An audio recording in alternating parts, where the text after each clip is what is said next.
ANC 2G04 started. Today is Thursday, June 12th at 6:30 p.m. Eastern.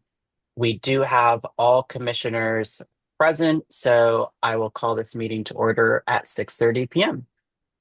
Secretary Shea, could you please call the roll? Absolutely. Commissioner Nigro, Here. Commissioner McCarty, Here. Commissioner Garrett, Present. Commissioner Barry, Commissioner Padro, Present. and Commissioner Shea. I am present as well. Thank you. We have all six commissioners with us. So we'll go ahead and get started. I'm going to share the agenda on my screen. First up is our approval of consent agenda. So that includes our agenda overall. We've got a few ABCA licenses today, as well as an HPRB application, requests for neighborhood beautification funds, a gun violence resolution, and a request for OANC legal support. I'm also going to give you a flash of the May meeting minutes, which were shared out with commissioners before this meeting. That's also included in the consent agenda, as well as our May treasurer's report here submitted by Commissioner Nigro. You can see the only expense was to our recording secretary, Karen Yaley, and then Commissioner Nigro also provided our current June balance. So our balance right now is $21,618.97. Only change there was a disbursement to Donahoe, Thiemek, and Miller PLC. Those are the folks who were helping us with the OANC legal funds to appeal the jail's, the Board of Zoning's decision for the jail. Are there any questions on anything in the consent agenda, or do I have a motion to approve? So moved. Do I have a second? A Second. second. Thank you. Motion by Commissioner Padro, seconded by Commissioner Garrett. Approval of the consent agenda. Any further discussion? Seeing none, all those in favor of the consent agenda as presented signify by saying aye or raising your hand. Aye. Aye. That motion passes unanimously. Thank you, everybody. First off, we will get into our community forum. We have Commander Sean Connors here with the Metropolitan Police Department. So I'm going to bring him over. If there are any other folks from the police department who would like to share with us this evening, please raise your hand. I also see Lieutenant Herring, so I'm going to bring you over as well. And then after we get our updates from MPD, we will have a special budget presentation from the Mayor's Office of Public Safety. We'll give Commander Connors and Lieutenant Herring a moment to join us on the panel. Hi, Lieutenant Herring, Commander Connors, thanks for being here. We're going to give the floor to you to share community updates and crime stats for ANC 2G. Awesome. Hey, I appreciate it. So first thing I want to do is kind of introduce myself. This is my first time. I know I have met some of the ANC commissioners, but this is my first time on the actual full ANC meeting. So I just wanted to introduce myself. New commander. I've been here about a month here in 3D. My last assignment, I was the inspector at the 4th district, just north of here. Just a little bit about my background. I've worked at our academy. I was the deputy director there. I've worked in our narcotics enforcement unit as the lieutenant. I was a captain in our violent crime suppression division. I was at our intel division for a little while as well. And I've worked in the 6th, 2nd, and 4th district. So worked a lot of different aspects of the department, different parts of the city. Fortunate to have some experience doing some different things, which obviously, what I want to do is bring that here to the 3rd district and, help combat crime. That's our goal, right? So with that, that's a little bit about me. As far as crime stats go, the first thing I'll do is just kind of give an overview of, where we're at as a district, the 3rd district. We're doing really good in violent crime. We're down 22%, 29% in robberies in particular. One area that we are struggling with, where we're seeing a slight increase, is our assault with dangerous weapons, and that's typically going to be your gun crime. So we have seen some increase in gun use this year. And that's been concentrated, not so much in this ANC. This is more like Columbia Heights related that was kind of driving some of that, a little bit of Detroit as well. So that's an area that we're actively working on, and we have seen. I want to say it's a 22% increase in our gun recoveries. So we're out there recovering the guns. We got over 200 total for the year, and in the third district. So we're going to keep working on that. Specific to this ANC, the one thing I'll say is it looks, it does mirror sort of the district, like whereas violent crime is down, but there's 5 ADWs. There's assault with dangerous weapons. There's 5 compared to 3 at this time last year. So very similar to the district, the slight increase in that particular crime, but robberies are down. Overall violent crime is down. At this point last year, there was 3 homicides. We don't have any homicides right now, fortunately, and no sex abuse cases either. Property crime is up. We're seeing a theft trend. So in the last 30 days, just in the third district, our theft went up 14%. That's mainly driven by your CVS's, your retail shops, things of that nature. So that's kind of a picture of the crime. When I look at this ANC, which was very clear to me that first week I was here, and just looking at the crime, that 7th Street corridor, that's a driver. There's a lot of people out there. There's some bar activity. There's some some bad actors, different things of that nature. So we're heavily focused in that 7th Street corridor. We have our crime suppression team that's been working in that corridor. We have our business beat team that's been working in that corridor. And then we actually have some outside help as well. So I don't know if you're familiar with Atlas. It's a citywide crime initiative. Action teams leaving areas safer. This is something our chief started over a year ago. And we pull in officers from all over the city that volunteer, for an overtime initiative, and they come up here and they do quality of life enforcement. So this is your drinking in public, smoking drugs in public, things of that nature. And they've managed to make a ton of arrests in that 7th Street corridor. A lot of these arrests will lead to other things. So, it might start off as a drinking in public, but that person might have a warrant. In a lot of cases on the weekends, what we'll find, and Lieutenant Harrington, he works midnights, he sees this firsthand. They'll be drinking in their cars, kind of pregame in the clubs, and they'll make that arrest. And the next thing you know, there's 2 guns in the car. So we've seen several examples of that. So we got a lot of coverage in that area. When we see a particular club that might be advertising a special event or promoting something that we know is going to bring extra attention to the area, we're pretty good about shifting resources to try to put an extra officer over there to kind of give that visible deterrence, to prevent any nonsense. And then obviously I know one issue that's been brought to my attention is, while these clubs are kind of happening, what we'll see is these theft from autos around the club. And so one thing we're trying to do, especially before club let out, is get that extra coverage in the side streets to kind of patrol to prevent those theft from autos, which are stemming from a lot of things. It could be people, looking for valuables that people leave in their car while they're going to the club. Sometimes it's firearms they're looking for because they know people will leave a gun in their car. Or a bottle of alcohol, right? That people were pre-gaming with before they went to the club. All these different things, and so we're trying to make sure we're in. We want to stay on the main thoroughfare because that's where all the activity is, but we know we got to get in those side streets as well. So that's some of the enforcement things that we're doing, and kind of an overview.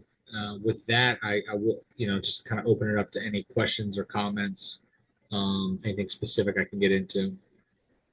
Thank you, Commander. Commissioner Nigro. So I'll some brief points. I assume you don't have an update on the shooting that happened on L Street this morning with the U.S. Marshal. Yeah. So I was kind of hoping our press office would have put something out by now that I could definitively speak to because what's tricky is, I don't want to speak on behalf of the marshals. All I can say is there was obviously some confrontation with a marshal and a suspect, um, and gunfire was exchanged. That suspect has been pronounced. It's obviously Oh, under investigation. The marshal was unarmed in that case, and it's like, it's just super. I know it was a couple hours ago, but the investigation itself is really just getting started.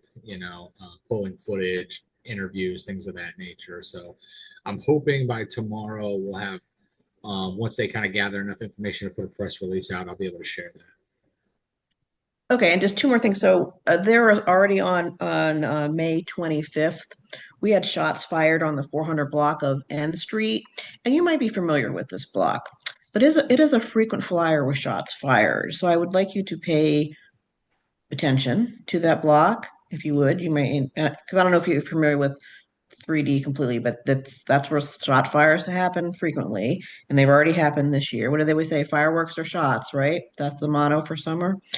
And then is there any update? And you might not have this. There was this horrible incident on May 11th it started in 1D, and there was a fight and shooting over in 1D on 8th Street, and then it moved up to the corner of 7th and New York Avenue, and a person was caught, a biker was caught on a moped, and he got basically murdered by a car, a driver, and they sped away and they were running. Do you know what I'm talking about? Have you heard about this? You might not have heard about this yet.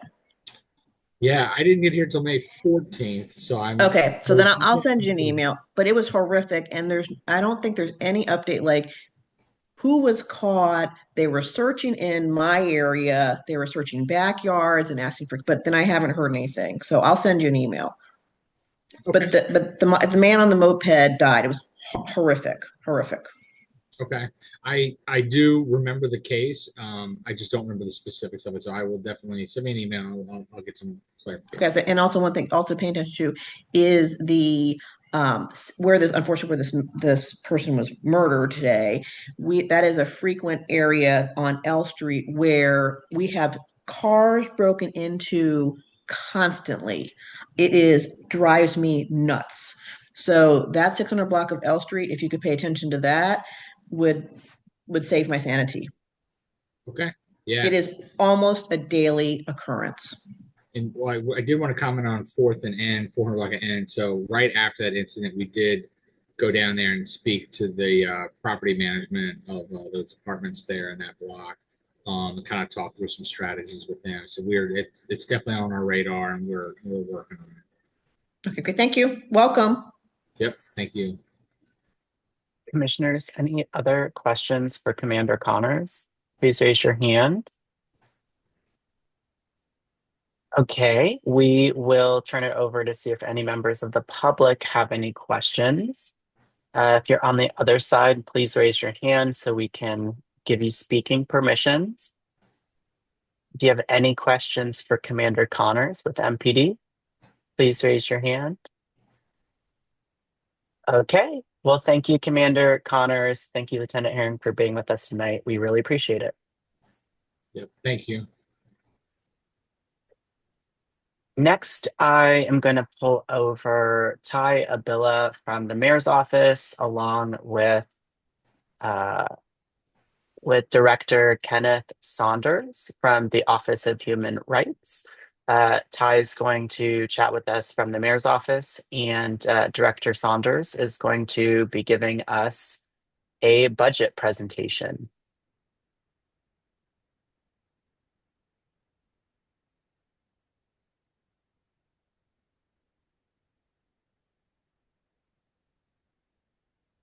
Hi, Ty. Thanks for being here. I will pass the floor to you and Director Saunders. Wonderful. Good evening, everyone. My name is Ty Abilla. I'm your Ward 2 manager with the Mayor's Office of Community Relations and Services. For the sake of time, I'm going to go ahead and kick it directly off to Director Saunders. And so if you just give me one moment, I'll go ahead and share my screen and we will get the presentation started.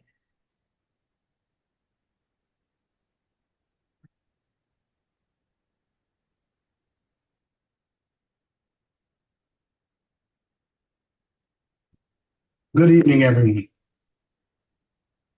Good, good evening, commissioners and community members of ANC 2G. My name is Kenneth Saunders, and I am the director of the DC Office of Human Rights.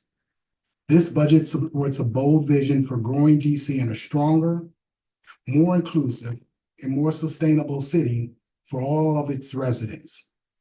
It reflects the values of accountability, opportunity, and community investment. You can learn more about this budget, including this presentation, videos, and ward-by-ward investments at budget.dc.gov.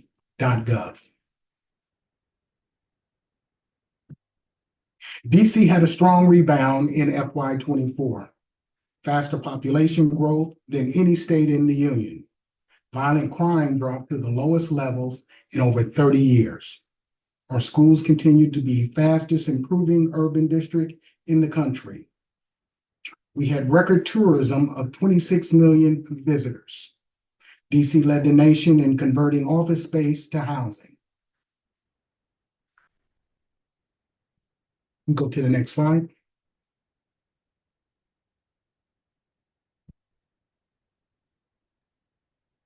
I think, which slide are you on? 2? Okay, I'm sorry, I'm on the wrong slide. Okay.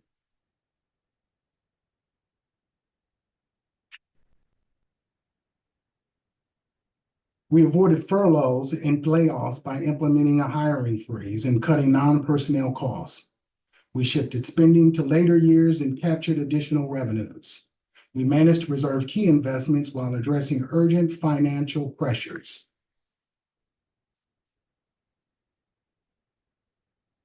Impact of the federal government job losses. We're also facing some real economic headwinds. DC is uniquely impacted by federal job cuts and remote working trends in this area. Revenue estimates were revised down $1 billion over 4 years due to job losses and lower consumer spending. This drives home the urgency of our growth agenda.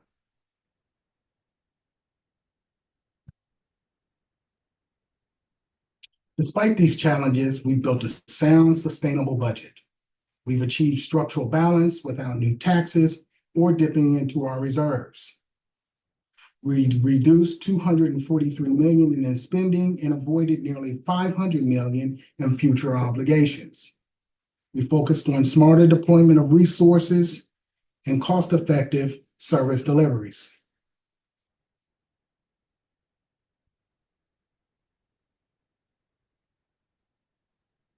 I'm trying to see if we're on the, okay. Okay. A transformational growth agenda.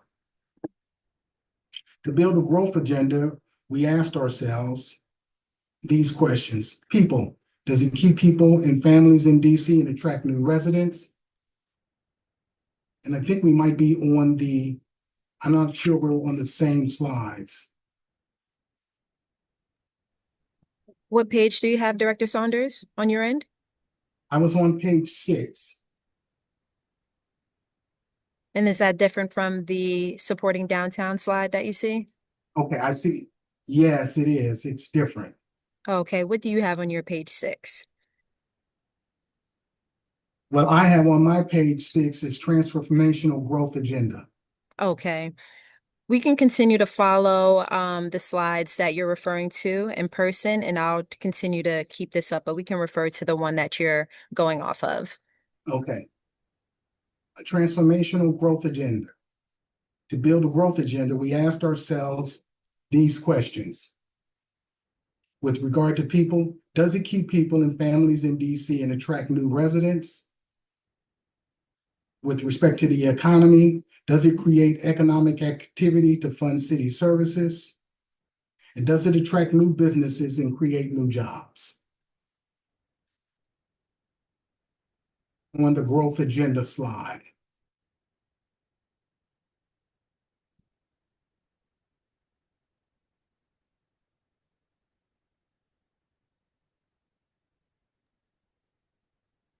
Ty, you need to scroll back. Yep. It's a couple of slides back for me. There we go. We're making it easier to do business and grow here. Here are a few examples. streamlined zoning, repealed burdensome programs, paused some environmental mandates. We've reduced business fees and taxes and penalties, and we've removed barriers to revitalizing vacant lots. Next slide. We're investing in what makes DC exciting and competitive. We're bringing the commanders back to RFK. We're transforming Capital One. We're supporting our historic theaters and launching new tech hubs, and we're expanding our gaming options.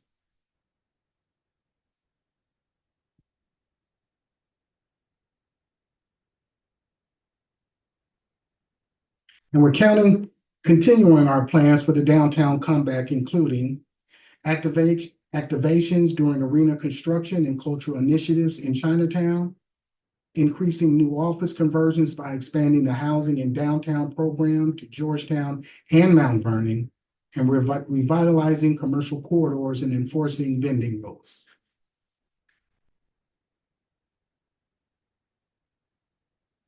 The FY26 budget continues investing in our schools.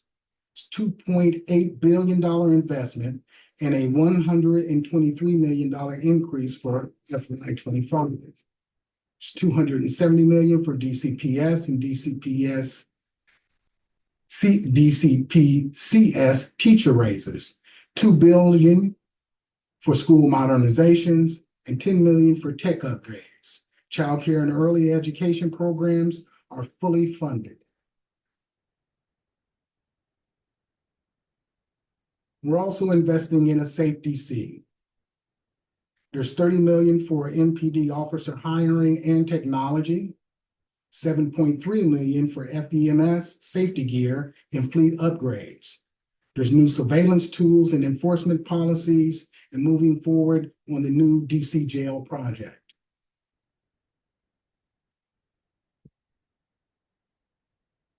Investing in a clean DC. There's $4.6 million to support our Clean Corridors initiative with 80 DPW staff, $244,000 for DLCP, vending enforcement teams work nights and weekends. There's $1.8 million for the Department of Buildings nuisance abatement and fund to help address residential property maintenance and housing code violations.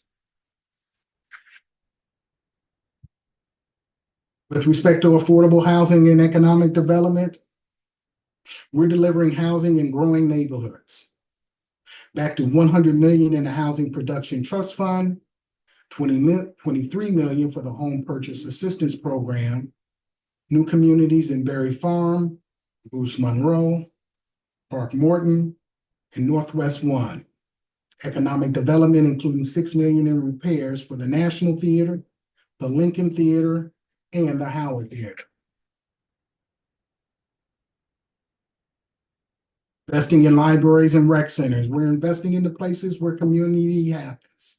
There's $166 million for 6 modernized libraries, $188 million for upgraded rec centers and pools, and $89 million for year-round youth sportsplex at RFK for indoor track, gymnastics, and more.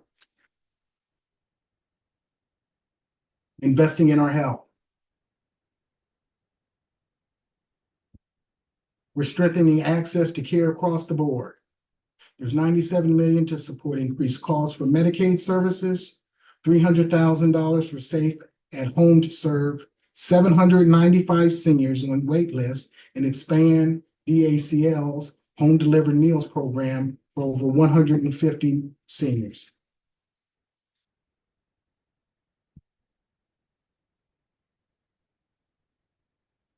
On slide 16, we're expanding support for our most vulnerable residents. There's $18.9 million to increase continuum of care for homeless services, $7.6 million for permanent supportive housing for 156 families, and changes to TANF to control growing costs while keeping support in place. We're also investing in transportation and environment. We're building a more connected and sustainable DC. There's $76 million investments in WMATA, bus lanes, and pedestrian tunnels. $6 million to provide transportation for students to schools in Ward 7 and 8 safe passage zones.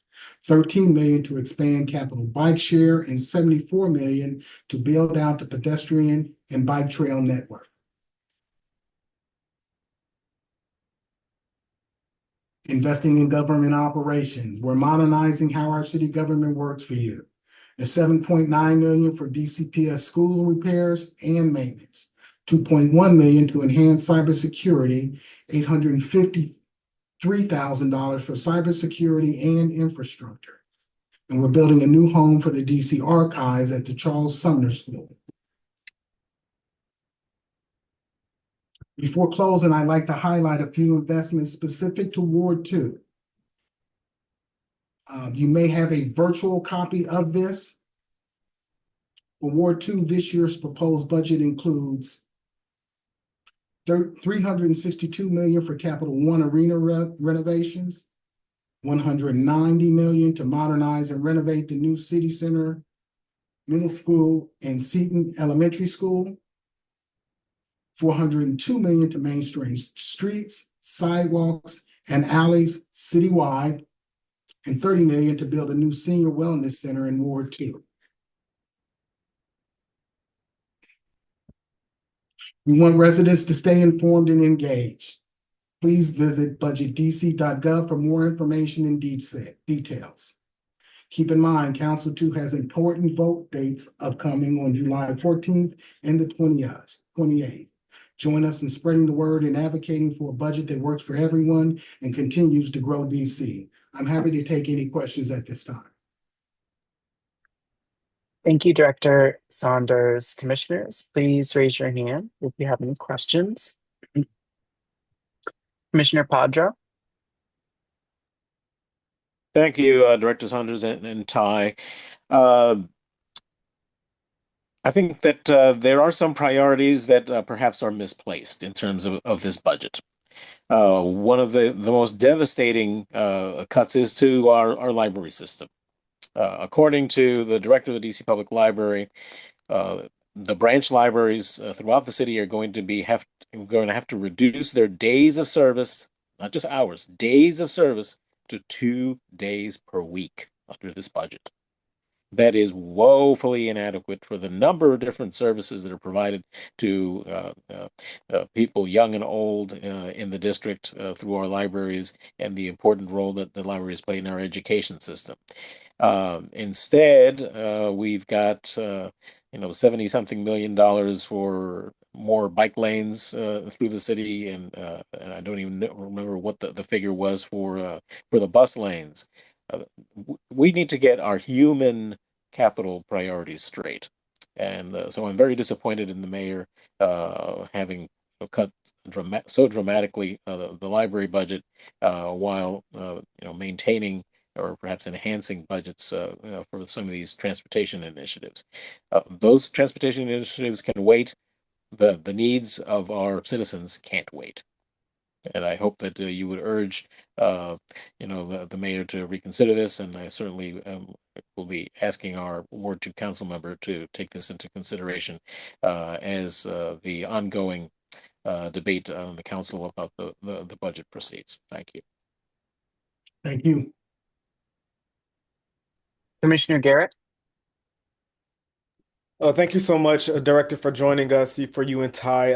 I particularly want to comment on public safety in the mayor's budget. I think it's proposed that the violence interruption program will be decreasing about $8.6 million within this budget. And however, crime has been decreasing compared to the previous year. I do believe that taking away these vital services will make the police department's jobs even harder, pulling resources away for them to actually do what they're supposed to do instead of having other resources help deter crime intercede on different issues before it escalates. And I think that is an issue that we are currently seeing, that our police department is already being spread thin, and taking away resources and not putting them and reallocating them funding to ensure that they are fully funded. Where mental health specialists, violence interruption programs, taking away those services are going to do nothing but increase the rate of crime.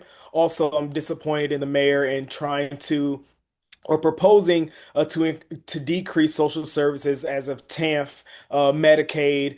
This is not going to do nothing but hurt the Black and Brown community and make this community even less safer, displace them, but ultimately could also affect the rate of crime going up. So I do hope that the council puts the funding back into the budget to make sure that those services are available to our communities so everyone can feel safe, and we can continue to see the downtrend of crime.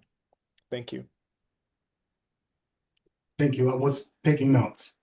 Thank you. Commissioner Barry? Hi, Director Saunders. Thank you. It's my first time meeting you virtually or at all. But I want to echo what Commissioner Garrett stated. I've had a lot of constituents come to me, especially speaking about the violence interrupters not being fully funded. While, like we said, like the police, they said they're exhausted. The violence interrupters, this program, it has been very helpful to the community. They get the inside scoop from people on the street who do not want to deal directly with police officers, but still have information. And I think it is very helpful to our public safety to have them in place and fully funded. And while I know it's not a large program, it is extremely necessary, especially for my community. What I noticed at 2G05, especially over here, the Kennedy Rec Center, 7th Street, O Street, N Street, all of that area where there was an increase in gun violence, a lot of that information that the police received came from the violence interrupters. And I don't want to dismiss their role or belittle what they do, but I think they should definitely be a priority when it comes to helping us reduce public safety, because we know this community is not happy when we don't feel safe walking down the street, when we can't be outside. The weather is getting nice, crime is going to increase, and taking money away from this only hurts our community. So hopefully she will hear us when we say this. The community has expressed concern in it as well. And maybe you can come back with some changes, or the council will come back with some different notes on how we can address them not being fully funded. I have can I speak? I have my hand up. Yeah, of course. Director Yeah, Saunders. I was taking notes, but if you could tell me a little bit more about the interrupter program, just so I can educate myself, so I can talk a little bit more in depth about this matter. Well, each community has about 2 or 3, each ward, they have different violence interrupters, and they're not police officers, but they're plain clothes dressed individuals who are familiar with people who live in the neighborhood, and individuals who have been released back out into society. They keep track of them as well.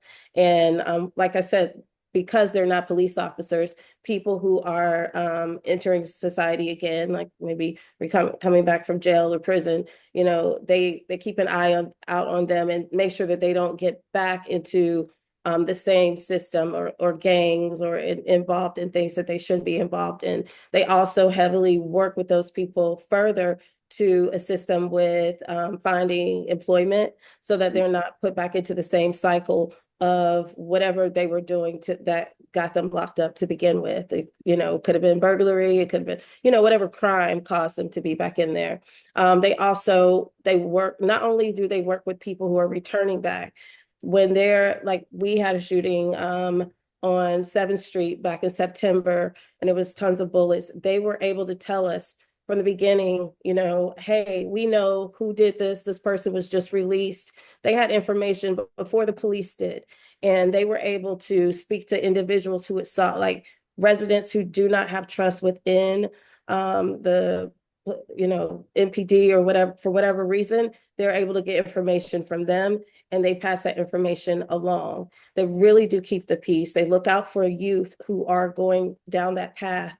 It's such a, it's, it's necessary. It's not extra. It's not a dance class or, something like that, like health wise, or, it's not, it's so necessary that we have this program in our neighborhood. And I don't think that the important role that they play in our community is known. And I think that's for good reason, because I mean, there's safety concerns, right?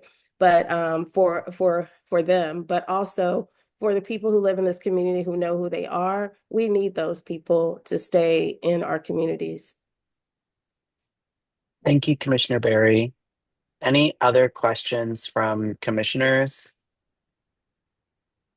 I would also like to make more of a comment and a question, but here in 2G04, we are home to the existing historic archives in Naylor Court. And I would like to learn more about how the reallocation of archives funds to relocate it in this new facility, how that's going to affect the maintenance of the current archives building in Naylor Court. I know that the reallocation of those funds is going to delay the full move out of the Naylor Court archives, but the building's not being maintained and starting to fall apart. It is a historic structure. It should be protected and maintained. So I do not want that building to fall off of the mayor's radar during the transition. Okay, thank you. Seeing no other questions from commissioners, we will allow the public, if you have any questions for Director Saunders or Ty from the mayor's office about the mayor's proposed fiscal year 2026 budget, please raise your hand.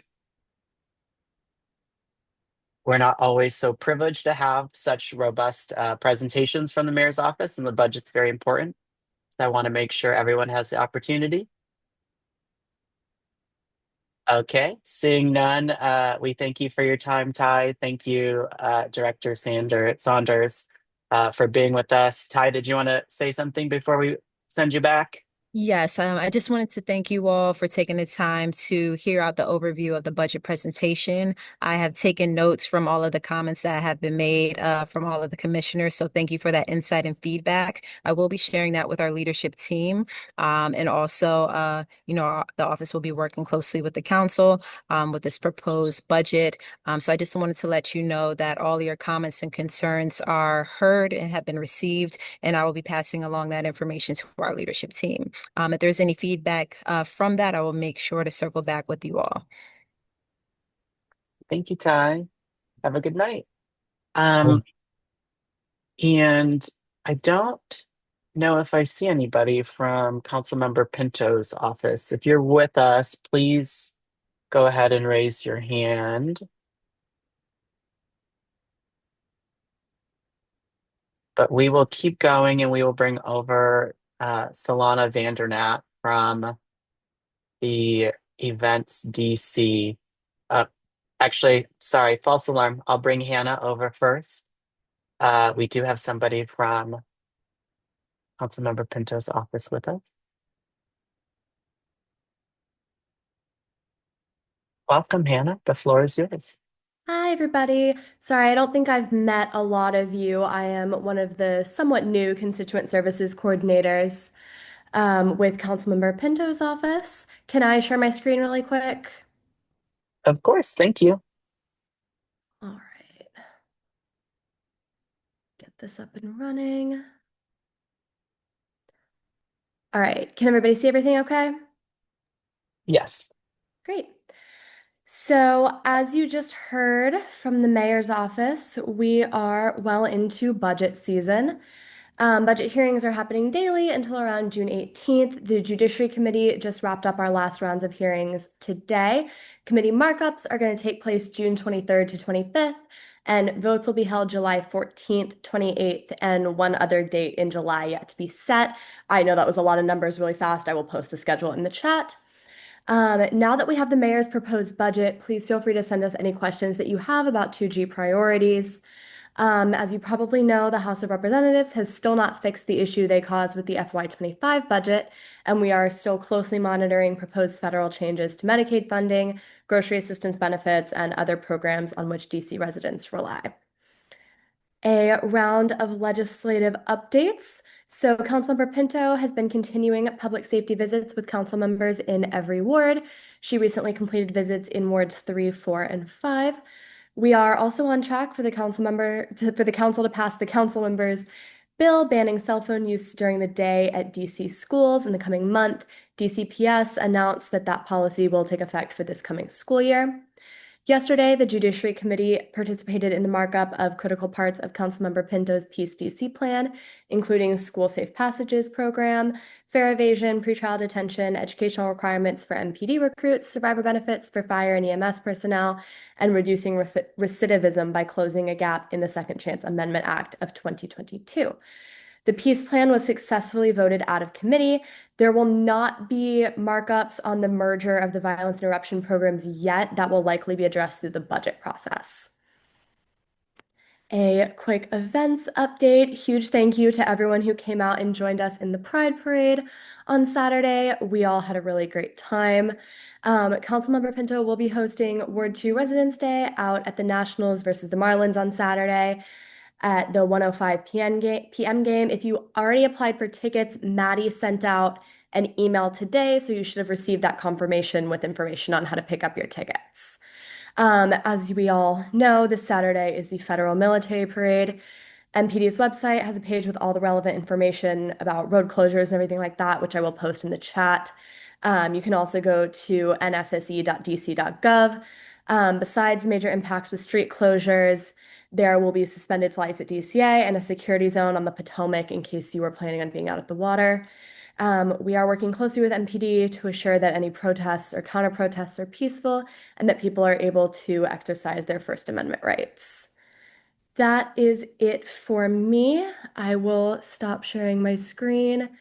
And if there are any questions you have for me, please feel free.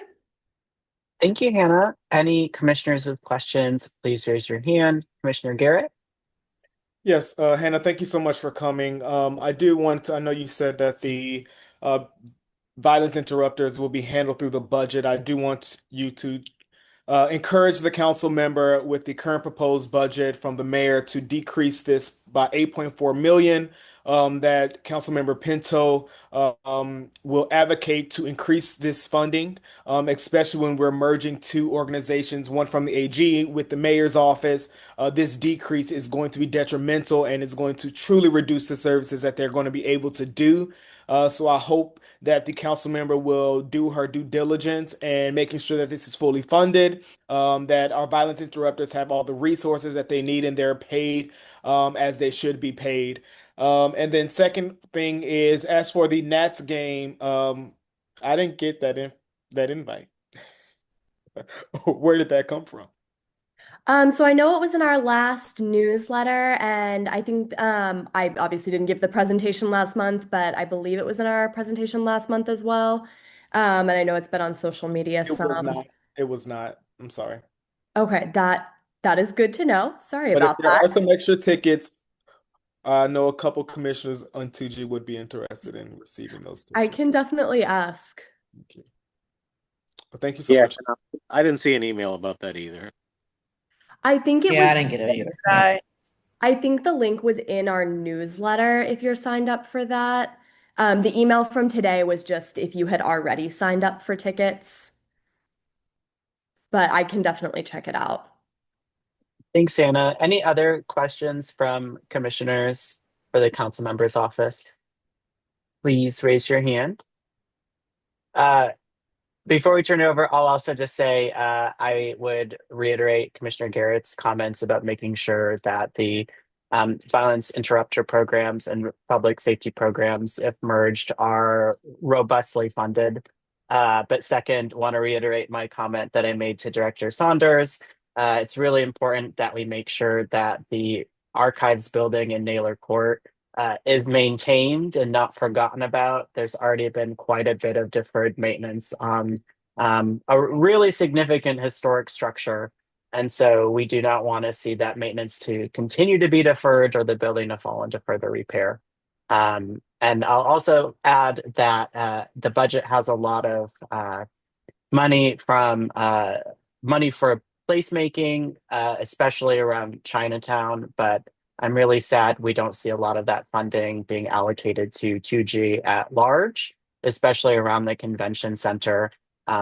Talking about a growth agenda, we know we bring in a ton of visitors and a ton of business to the community. And I want to make sure that those resources are reinvested back into our neighborhood, and not necessarily just the new stadium in Chinatown. Yeah, I wrote everything down. I will make sure to pass that along. Thank you. Commissioner Nigro, did I inspire you? You sure did.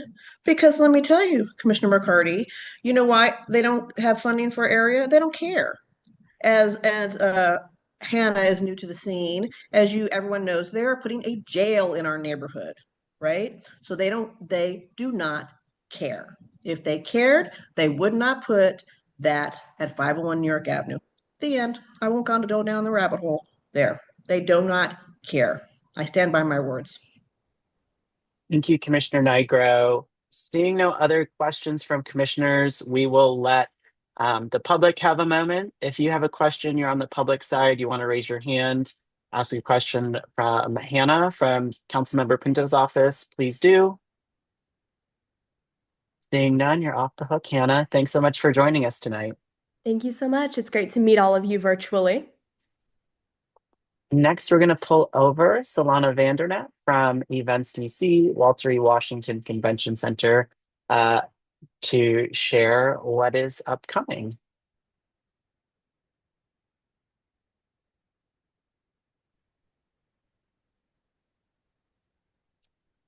All right. Good evening, everyone. My name is Solana Vandernet. I am the Senior Manager of Community Engagement for the Walter E. Washington Convention Center. I'm happy to serve as a connection point between you and Events DC. Feel free to reach out if you have any questions. I'll put my contact information in the chat.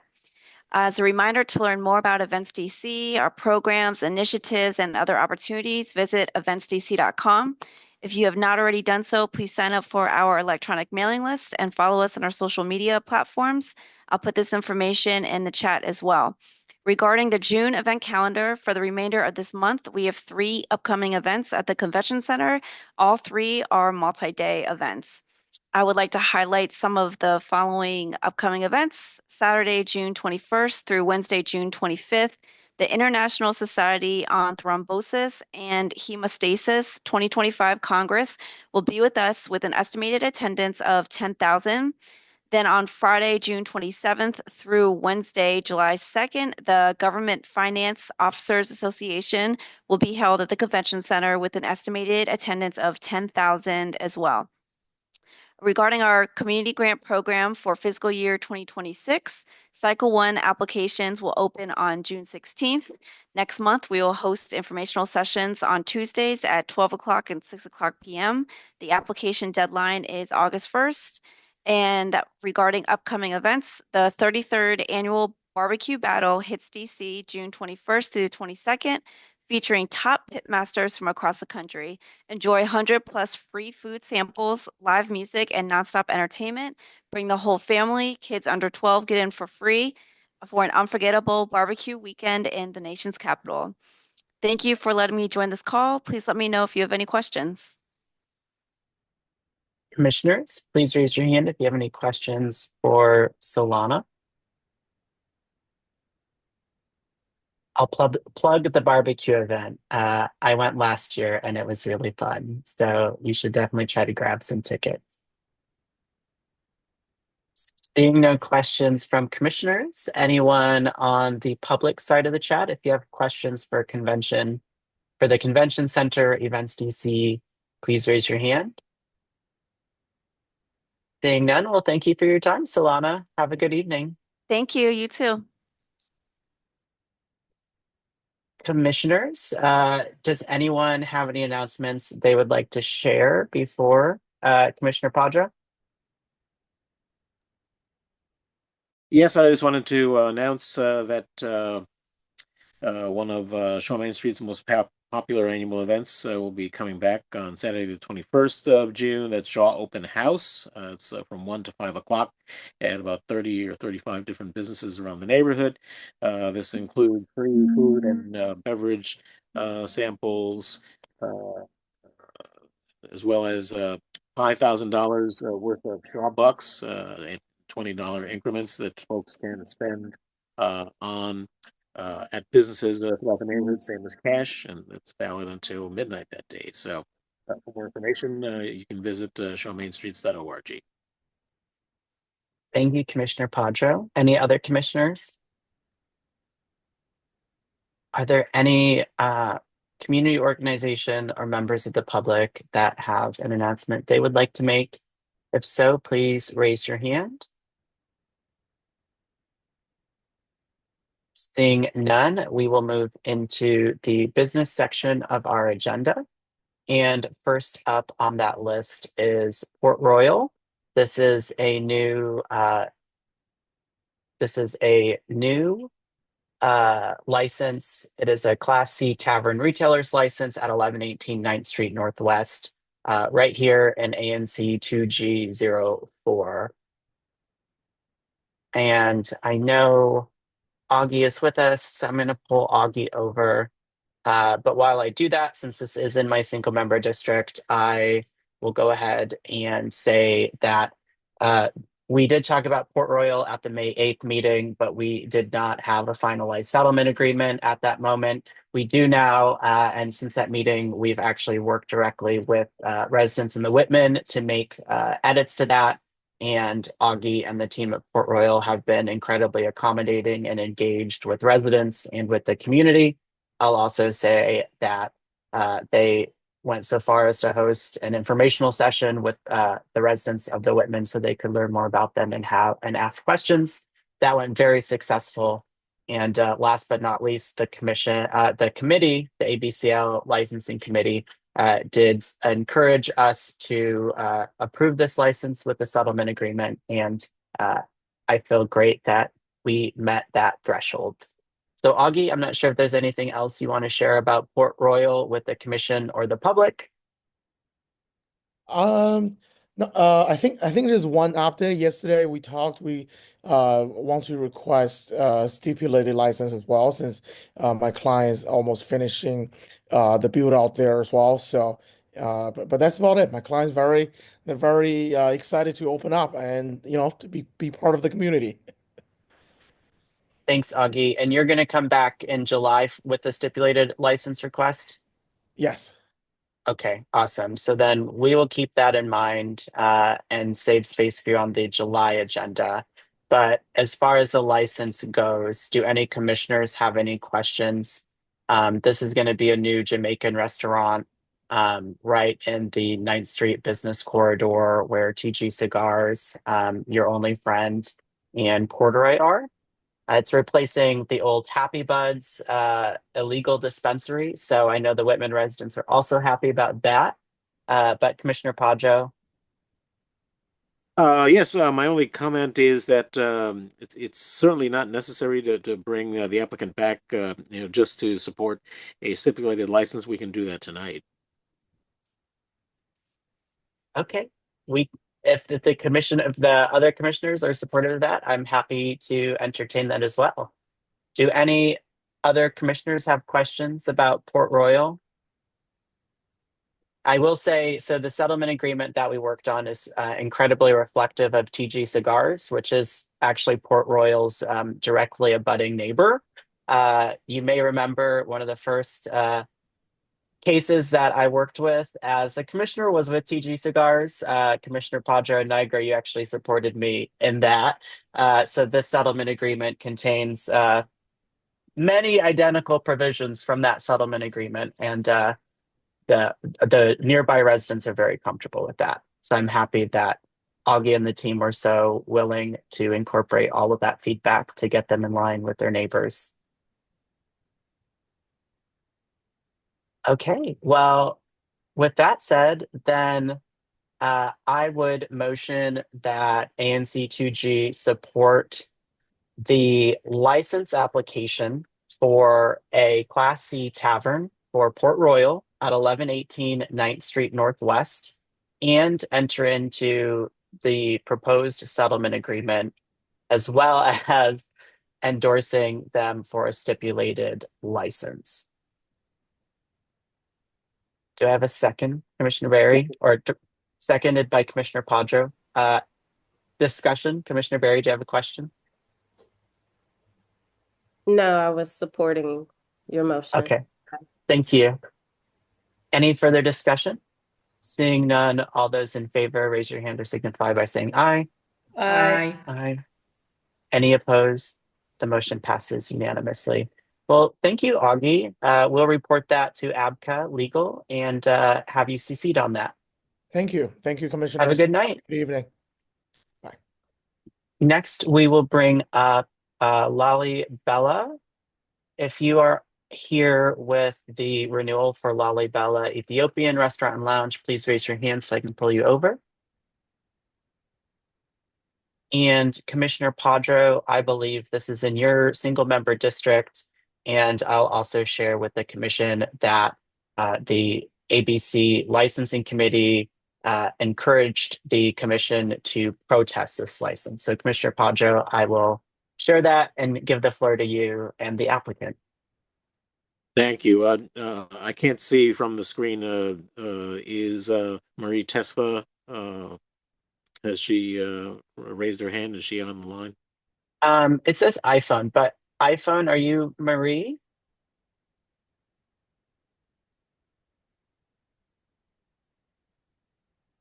Okay, I hope that that representative from the establishment was present. The reason that the committee recommended that the commission protest the license renewal is because there have been several incidents on weekends of excessive noise, congregating in front of the establishment on the sidewalk, and disruptive behavior by patrons getting close to and after on Friday and Saturdays. I did conduct a site visit with the establishment and reviewed the settlement agreement with them, tried to find out, what were the reasons for these disturbances after a number of years of having no complaints. And these were complaints that were raised by residents of Asbury Dwellings, the senior citizen building at 1660 Marion Street, which is almost directly across the street from the establishment. And it was determined that the establishment had engaged with promoters, which they had not done in the past. And again, anyone that knows me or has been active on licensing on ABC issues knows that the promoters are bad news. The promoters don't care about the neighborhood. The promoters don't care about the license of the establishment, and as a result, they don't aren't even are often aware of the provisions of settlement agreements and the need to make sure that their operations at the establishment do not cause negative impacts to neighbors. It was also determined that the signage that was required under the settlement agreement related to making sure that that patrons leave the establishment quietly because it is a residential neighborhood and not loiter outside the neighborhood were no longer present. They had been removed at some point after they had been initially installed. So I was able to obtain commitments from the establishment owners to terminate the agreements with the promoters. So the past 2 weekends, the promoters have not been present, and I personally conducted site visits at and near closing of the establishment to ensure that there were no negative impacts. There was no loitering. There was no negative activities that were taking place related to the closing hours of the establishment, and that the signage that was required related to making sure that folks did not disturb the residential neighbors were reestablished. With these actions, there were no issues related to the complaints that had been raised by Asbury Dwellings. If we have anyone from Asbury Dwellings that wants to provide any information about their previous experiences with the experiences these past 2 weekends, it certainly would encourage them to speak up so that we can hear from them this evening. But otherwise, I am satisfied that the issues that were prompting the committee to recommend the protest of the license have been abated, and that I am comfortable in recommending to the commission that we support the renewal of the license. Thank you, Commissioner Padro. I'm glad to hear that a lot of those issues have been abated over the past few weeks. I would like to, before we get into commissioner questions, I want to give the applicant a time to share if you'd like anything, if you'd like to add anything to add or share with the commissioner or the public, feel free. I know you have your hand raised.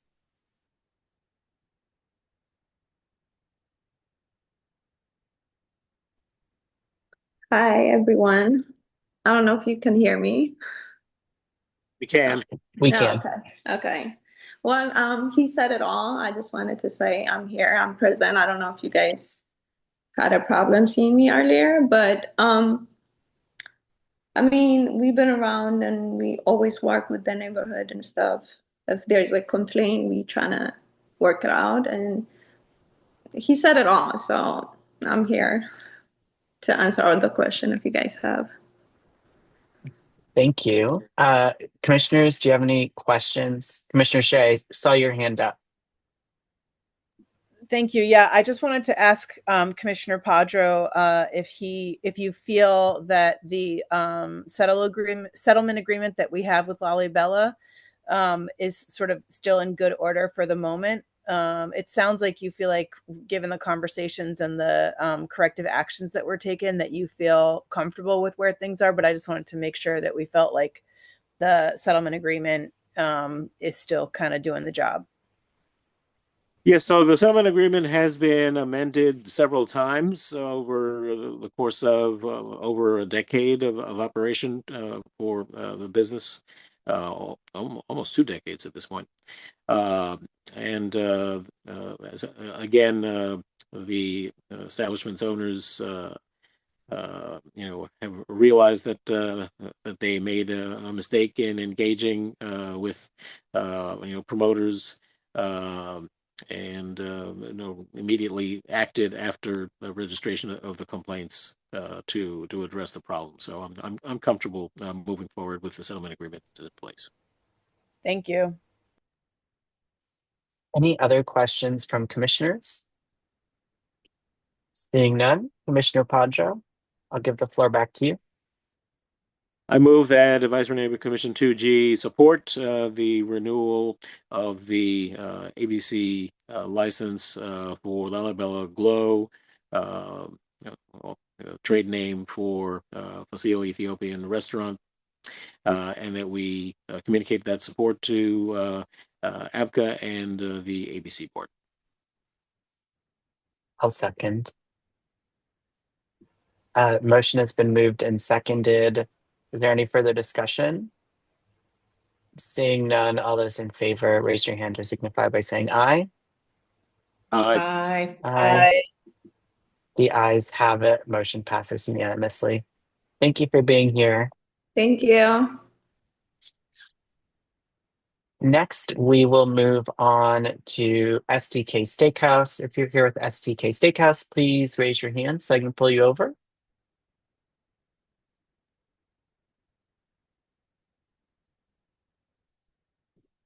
It does not look like we have anyone from STK Steakhouse. But the ABC licensing committee did recommend that we support this renewal license. Commissioner Barry, I know this is in your single member district, so I don't know if you have anything to add or share about the application or licensee, but I'll give you the floor to do so if you need to. I have no information to add, but they've been great and they work with the neighborhood, so I'm happy to support the committee. Do any commissioners have any questions about the renewal application for STK? Seeing none, Commissioner Barry, would you like to make a motion? Yes, I would like to move that 2G, ANC 2G support the license renewal of STK.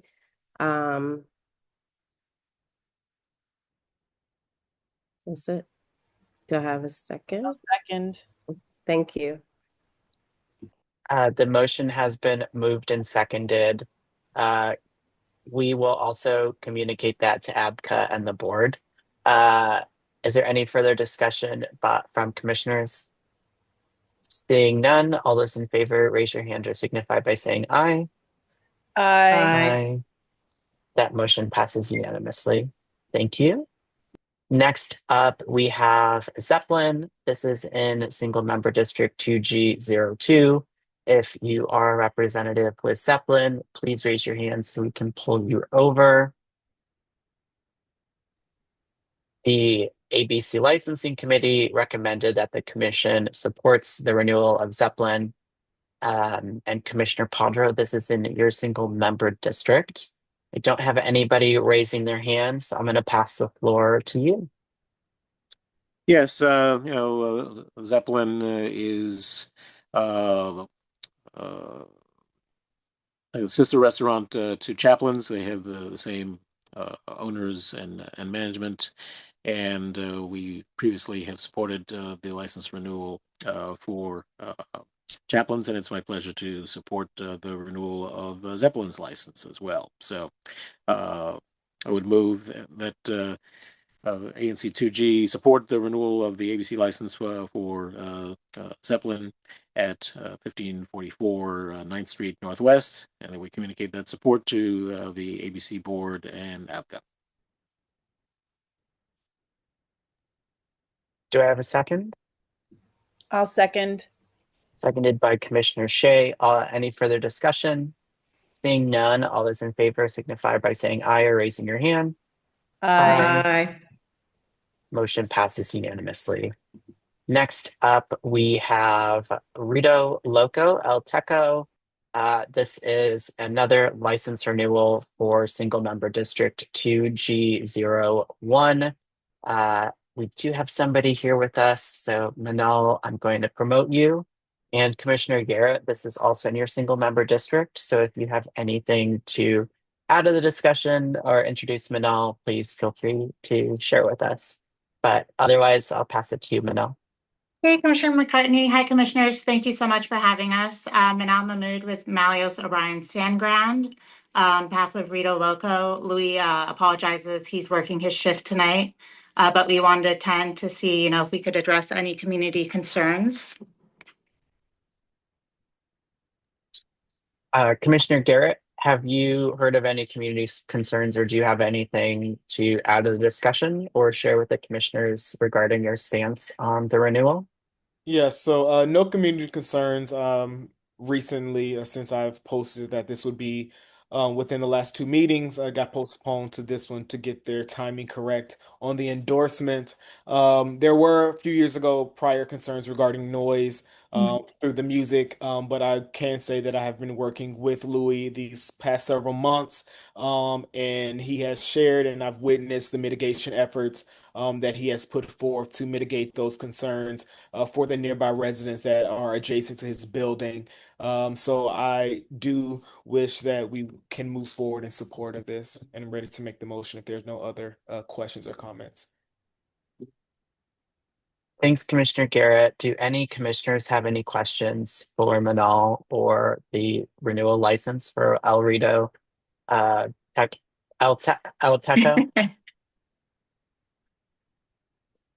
Do any members of the public have any questions? Please raise your hand. Okay, Commissioner Garrett, the floor is yours.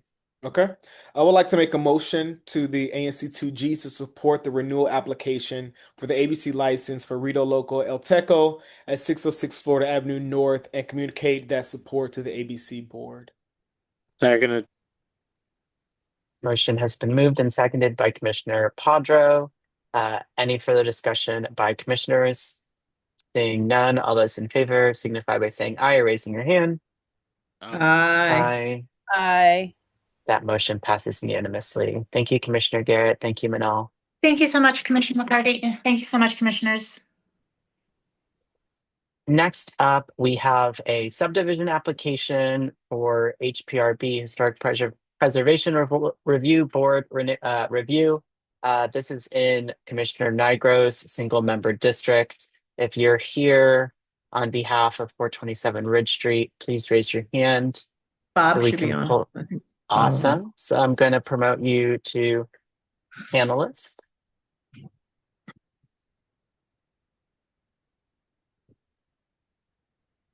And Bob, the floor is yours whenever you're ready.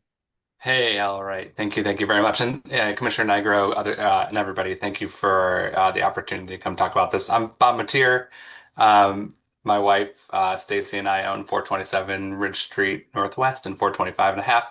She's putting our son to bed right now. Otherwise would be here with me. But we're asking for ANSI support for our submission to the HPRB for subdivision of the lots so that we can combine them together. Happy to provide a little background about us and sort of what we're trying to do here. Stacy and I have been residents of DC since 2010. We moved to the neighborhood in 2014 over on M Street. We moved up here in 2017 to get a little bit of a bigger place. Had our first child in 2021, our only child, Walter. We love it here, didn't want to move. And when the place next door came up for sale in December, we decided to go ahead and purchase it. The main motivation there was to combine the backyards to have a little bit more place or a little bit more space for my son to play, and then make it easier to host friends and family when they come over. The chief reason that we want to combine the properties from a survey perspective is to be able to receive the homestead exemption. The or the homestead deduction. We don't currently have any plans to combine the properties physically. So, not talking about knocking down any walls or kind of demoing either of the homes or both of the homes and putting up a larger home. The goal here is if we make alterations in the future, focus on things like HVAC, electric, plumbing, all which I understand will require proper permitting. Happy to answer any other questions that you might have about this or, future plans of the project or any of these things. Thank you, Bob. Commissioners, does anyone, Commissioner Nigro? So let me show, this is kind of like the official document. Then I have the front, so people know where this is here. Boop, boop. And just while you're pulling that up, There it Commissioner is. Nigro. Right, Bob? Yeah, that's it. Yeah. So our primary current residence is on the left. The house that we purchased is on the right, 425 and a half. I failed to mention in sort of my introduction here that, we've talked to the neighbors on all the sides of us. So Matthew Ryman at 427 and a half and Miss Carrie Baxter in the red and yellow house on the right there at 425, as well as the neighbors across the street and in the alleyway. And they've all offered their support for us combining the survey lots with the intent that we're really not doing much construction here, nor do we have plans for it. So Carrie was okay with it?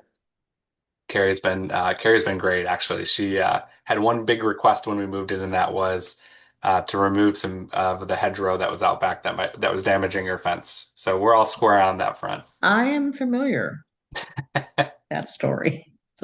Carrie's excellent, just for everybody's situational awareness. One of the things that we might want to think about doing in the future is trying to restore the original look of the house. So when we moved in, we found out that 425 and a half was completed in 1893. Reached out to the Historic Preservation or the Historical Society to see if we could find some old photos of it. Miss Carrie actually provided or is going to provide some photos of it from the 50s and some footage from the 60s and 70s. So one of the things that we might do in the future is just kind of bring it back to make it look like it may have in a previous generation. Commissioner Shea? Thank you. I have a question, and I don't want you to like volunteer TMI about your life, but I'm curious about the interior space of both of these properties and how you're occupying them, or how you will be occupying them. Yeah, so currently 427 and a half, which is where I am right now. Two bedroom, two bath place, about 1,600 square feet. The place that we purchased is the original layout. It's about 1,200 square feet, one bathroom, two bedrooms. There were some modifications done in the 80s to actually turn one of the bedrooms into a closet. Goal there and there's some issues. There's some foundation issues. We think there's some water intrusion issues. It smells kind of like mold in there. Um, there's just some utilities that we'd like to update at some point, but the goal is to keep it a wholly separate or building. So when my parents or Stacy's parents or our friends come to visit, we can have them stay, with us, but next door, essentially. Uh, Good to keep family next door to us, but not in the same building, I guess. And then out back, we've already gotten rid of some of the bushes between our properties, so we have a little bit of greens, a little bit more green space. Another parking spot if we ever got another car, we won't. It's not in the cards. But really, no major construction plans really for either place. So almost like an in-law suite type situation, but just sort of next to you instead of above or below. That's exactly how we're thinking about it. Exactly. Yeah. All right. Thank you. Sure. Thank you for the question. Any other questions from commissioners? Any questions from the public? Please raise your hand. Seeing none, Commissioner Nigro, I'm going to give you the floor to motion, if you would. I move that ANC 2G support the HPRB application for the concept review. What's my correct word here? For the I'm making this right. The subdivision review for combining the two lots of 427 Ridge Street and 425 and a half Ridge Street Northwest. And we communicate that to HPRB. Second it. Motion made by Commissioner Nigro, seconded by Commissioner Padro. Is there any further discussion amongst commissioners? Seeing none, all those in favor raise your hand or signify by saying aye. Aye. Bye. Motion passes unanimously. Thank you, Bob.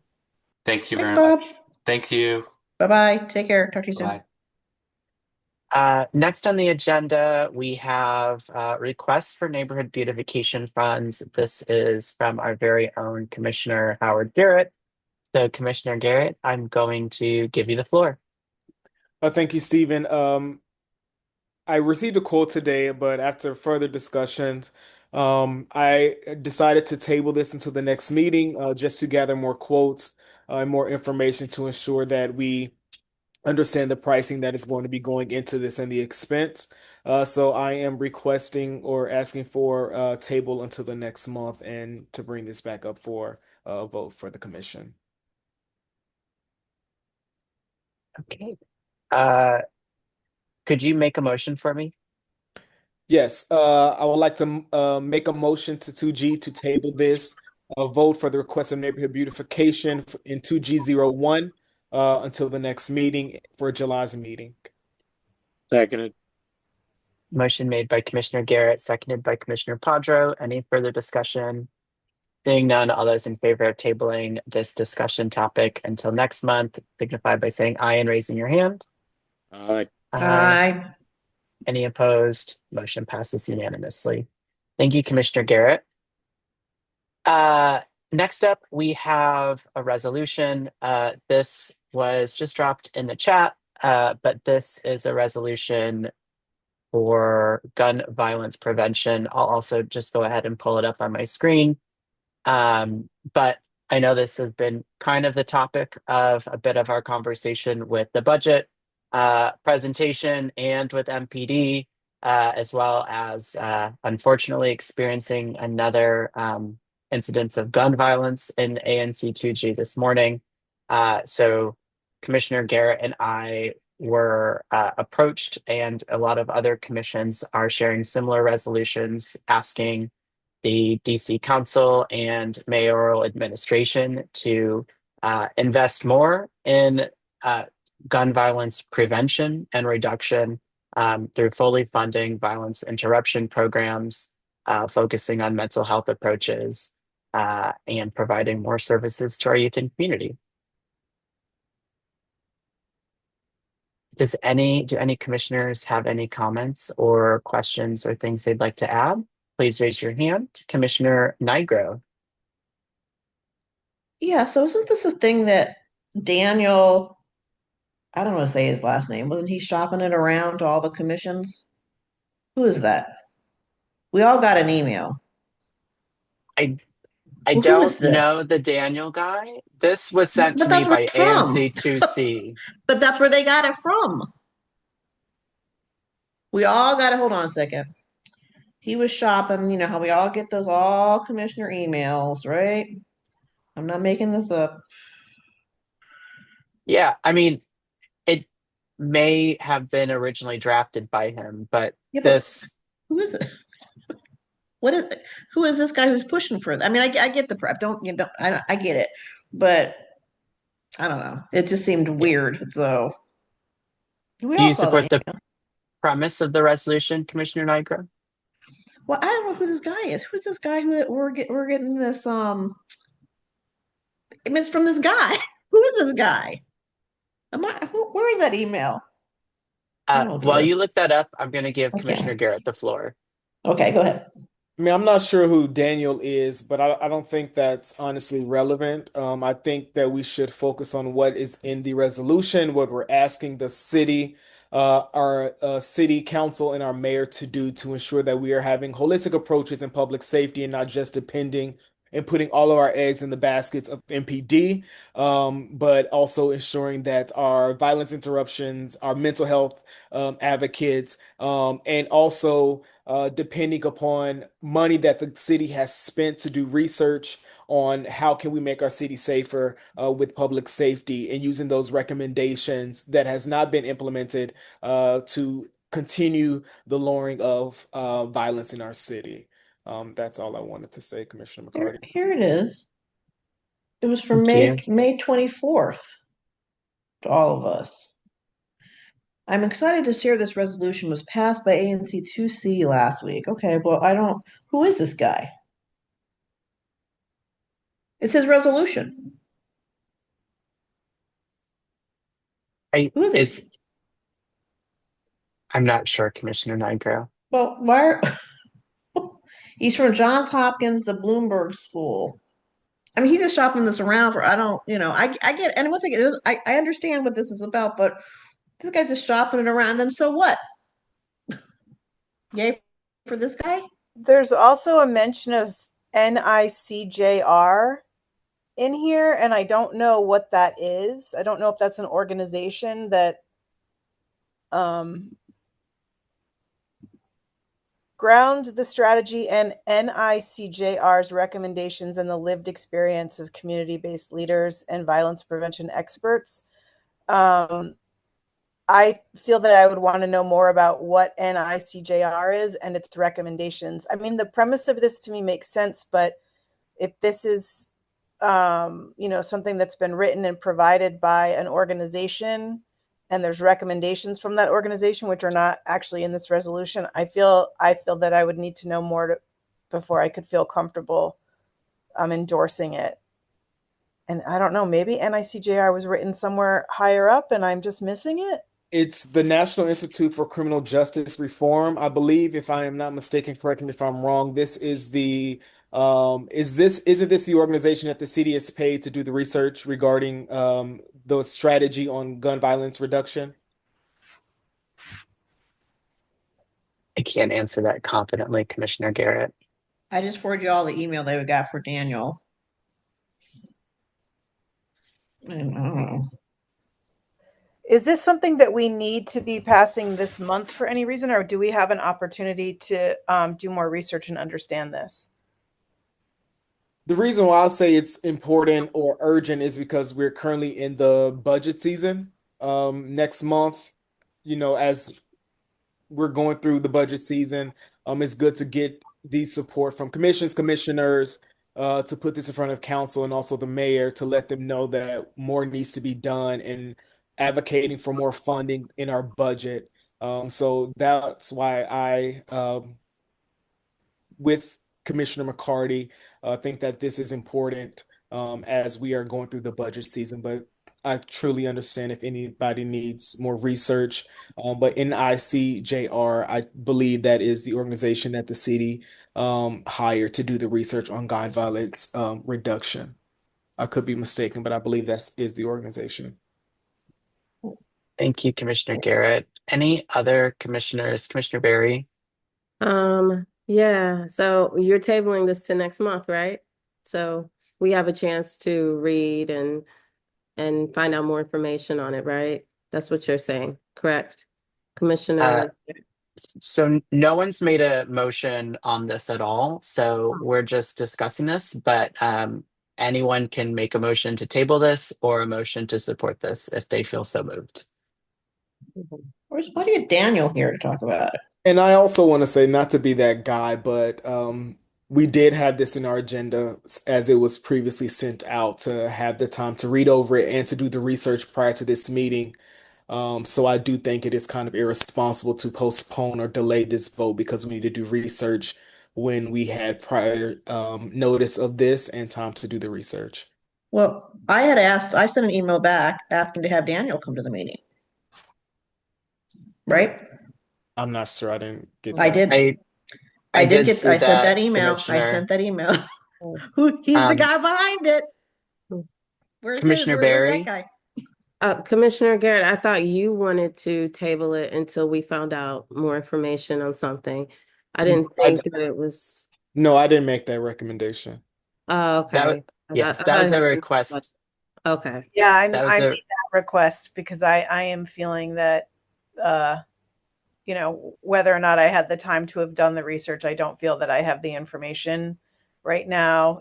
This is a resolution that references an acronym for an organization and the recommendations of the organization. However, the actual name of that organization does not appear in the resolution, nor do the specific recommendations that they apparently make. And so that gives me pause. I don't feel comfortable. I'm not opposed if others want to move forward, but I don't know that I would feel comfortable lending my support to this without being able to do that due diligence. Thank you, Commissioner Shea. Commissioner Padro. I think it's a pretty innocuous, resolution. I mean, the basic idea is that either we want to support additional or full funding for violence interruption, or we don't. We can certainly replace the acronym with the actual name of the organization. I think that's a pretty modest point. So I would feel comfortable proceeding. Me too. Any further questions, comments, or new points of discussion to add to the topic? Commissioner Garrett, do you have a motion? Yes, I would make a motion for 2G to fully support the resolution urging immediate action to reduce gun violence in Washington, D.C., and to communicate that support to our city council and to our mayor. Do I have a second? Second. Seconded by Commissioner Barry. Is there any further discussion or questions from commissioners? Seeing none, all those in favor of the resolution, please signify by saying aye and raising your hand. Aye. Aye. Aye. Any opposed? I'm going to abstain and just on the record say that I am not at all opposed to violence interruption and mitigation of gun violence. I just feel strongly that I need to understand this more before I can proactively lend support to it. Thank you, Commissioner Shea. Are you also abstaining, Commissioner Nigro? I am abstaining. I think it would have helped to have Daniel come, the person behind this, who's shopping this around the entire ANCs. Who's that Thank you. guy? Thank you, Commissioner Nigro, and thank you, Commissioner Shea. So the motion does pass with four votes in favor and 2 votes in abstention. The next item on our agenda for this evening is actually a request for commission support in the appeal of XXX Distributors medical cannabis license with the support of OANC Expert Legal Assistance Funds.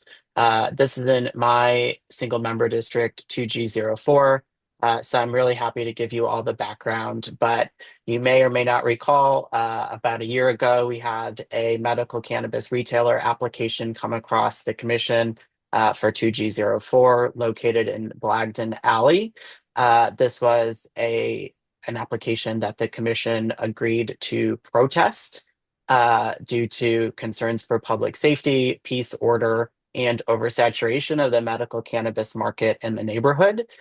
We protested for a very long time. In fact, that protest hearing was split up into 3 separate hearings and didn't end fully until February 2025. So just a few months ago. However, throughout that protest, 2 things were very clear. One is that this applicant never submitted a security plan. And so if you're not familiar with ABCA regulations, especially the application for a medical dispensary, a medical cannabis retailer, number 10 as part of your medical cannabis retailer application is that you have to have a detailed security plan. This applicant never provided a security plan. Therefore, their application should have never been approved by ABCA, let alone placarded or been able to protest. And so I'm asking the commission to support us entering into a legal appeal against ABCA for the issuance of their license with an incomplete application, and that we request $20,000 in OANC legal funds to support that.